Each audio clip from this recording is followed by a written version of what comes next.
Richmond, Virginia, AP, Democrat Terry McAuliffe and Republican Glenn Youngkin raced to fire up their party's base voters in opposite ends of Virginia on Sunday as they worked to drive up turnout in a deadlocked and bitter contest for governor that will be scrutinized as a bellwether ahead of next year's midterms elections.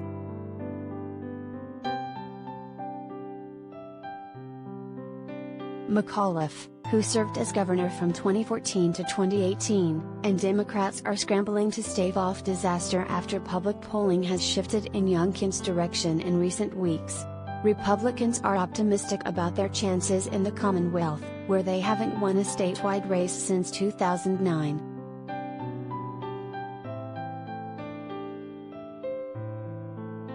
After campaigning across northern Virginia on Saturday, Youngkin departed for the far southwest tip of the state, a Republican stronghold.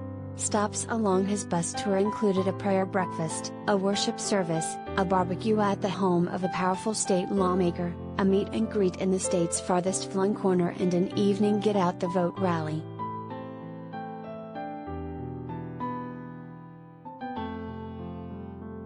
McAuliffe, who preceded Democrat Ralph Northam as governor in the only state that doesn't allow its executive to serve consecutive terms, spent Saturday the state's southeastern corner before making stops Sunday in suburban Richmond and northern Virginia.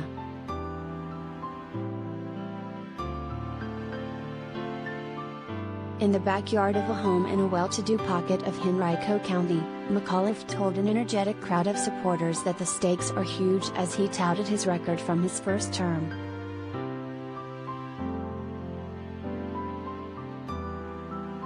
"I've done this job before. I was the most pro-business, pro-progressive. I made this state open and welcoming, created a lot of jobs. We do not want to go back," he said.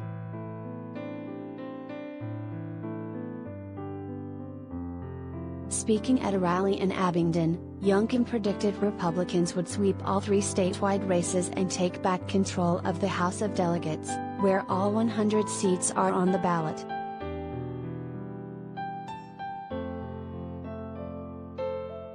"This is a moment for us to make a statement that big government control is going to lose and liberty and freedom in Virginia are going to win," he said, as the crowd erupted in cheers.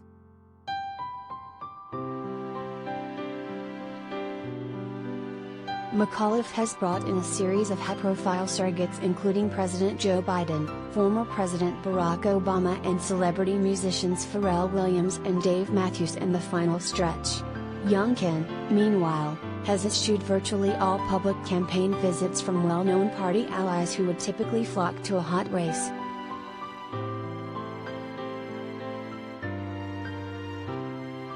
That includes former President Donald Trump, who is holding a rally for Youngkin on Monday. Youngkin has said he will not be participating.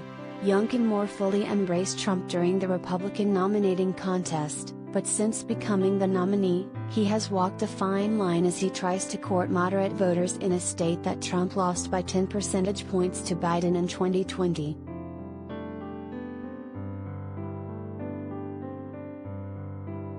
Saturday marked the final day for early voting in Virginia, which has been dramatically expanded during the past 2 years of unified Democratic control of state government.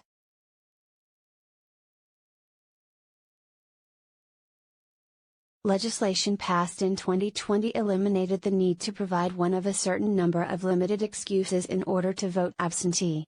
Now any qualified voter can cast a ballot starting 45 days before the election.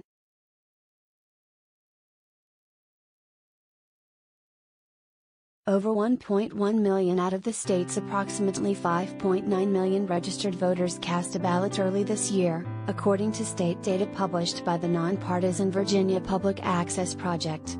That's down sharply from the 2.8 million early votes in last year's presidential election but marks a dramatic increase compared with the mere 195,634 early votes during the last gubernatorial cycle, before the voting reforms were instituted.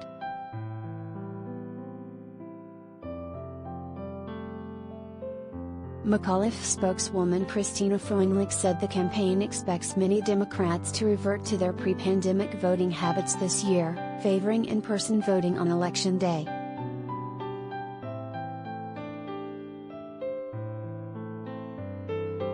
Still, at the Henrico rally, McAuliffe claimed Democrats had a big lead on the early vote.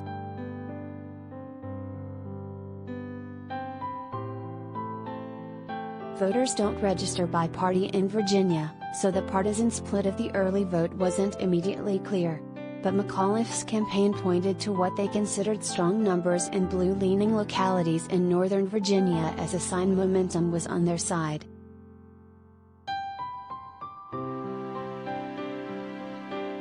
Republicans, despite generally opposing the Democrats' election reforms, have also encouraged their supporters to vote early this year.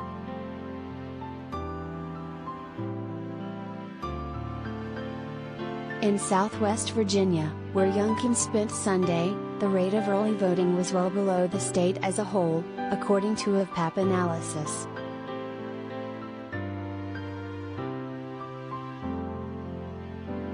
Strong turnout there on Election Day could help boost Youngkin as he looks to overcome the structural advantage of Northern Virginia's blue tilt.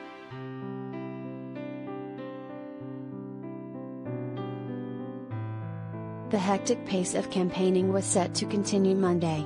Both candidates will be crisscrossing the state, each with stops in Roanoke, Virginia Beach, the Richmond area and Northern Virginia.